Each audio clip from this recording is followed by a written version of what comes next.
동료의 지인이 팔라고 하면 팔고 다시 사라고 하면 샀다. 그렇게 반복하는 동안 돈은 조금씩 불어났다. 당시에 나는 그것이 실력이라고 착각했다. 주식이 원래 이렇게 쉬운 줄 알았다. 처음 투자한 돈은 100만 원 정도였다. 큰 돈은 아니었지만 계좌가 불어나는 걸 보니 마음이 흔들리기 시작했다. 조금만 더 넣었으면 더 벌 수 있었을 텐데. 그 생각이 머릿속에 자리 잡기 시작했다.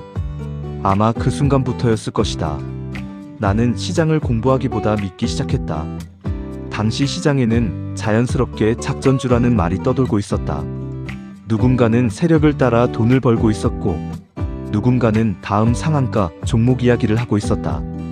그 분위기 속에 있으면 정말 돈 버는 게 쉬워 보였다. 나 역시 자연스럽게 그 흐름 속으로 들어갔다. 그 종목의 이름은 한국디지털이었다. 왜 샀는지는 지금도 정확히 설명하기 어렵다. 동료의 지인이 말했다. 지금 1만 원인데 5만 원까지 간다. 나는 그 말을 믿었다.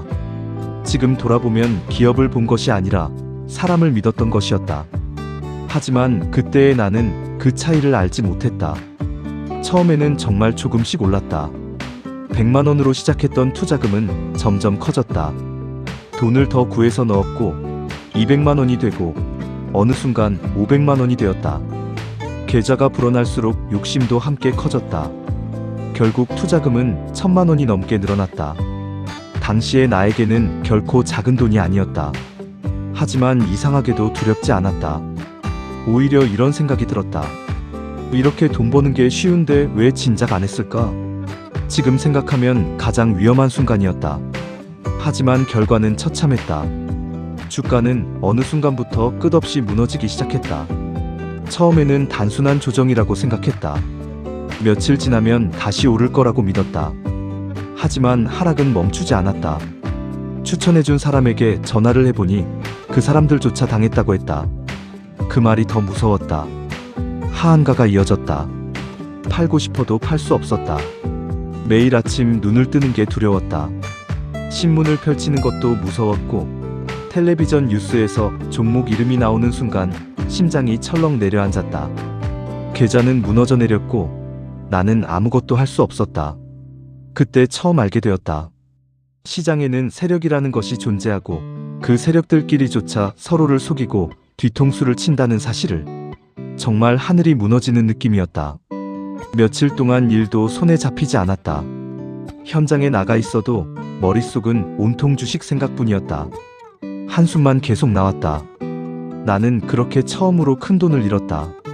정확한 금액은 기억나지 않지만 1000만 원에서 2000만 원 정도였던 것 같다.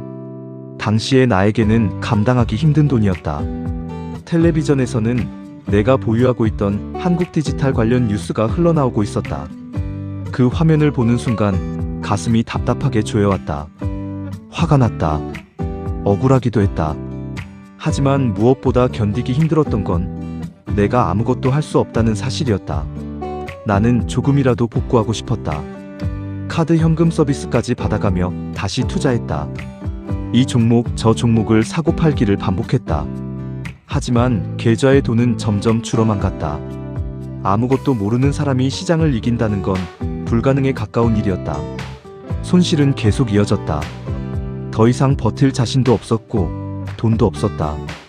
카드로 돌려막기를 하다 보니 빚은 눈덩이처럼 불어나고 있었다. 결국 카드 현금 서비스조차 더 이상 받을 수 없는 상황까지 갔다. 여기저기 돈을 빌려보려고 했지만 쉽지 않았다. 주식으로 잃은 돈을 메우기 위해 돈을 빌린다는 건 누구에게도 쉽게 말할 수 없는 일이었다. 그제야 나는 깨달았다. 나는 투자를 한 것이 아니라 무너져가는 계좌를 살리기 위해 발버둥치고 있었다는 것을. 결국 나는 모든 것을 정리하기로 마음먹었다. 사실은 멈추기로 결심했다기보다 더 이상 버틸 방법이 없었다. 돈을 구할 곳도 없었고 버틸 힘도 남아있지 않았다. 나는 눈물을 머금고 주식시장을 떠나기로 했다. 그 시절 나는 현대하이닉스 주가가 200원까지 떨어지는 것도 보았다. 사고 싶다는 생각은 들었지만 그때의 나에게는 그럴 돈조차 남아있지 않았다.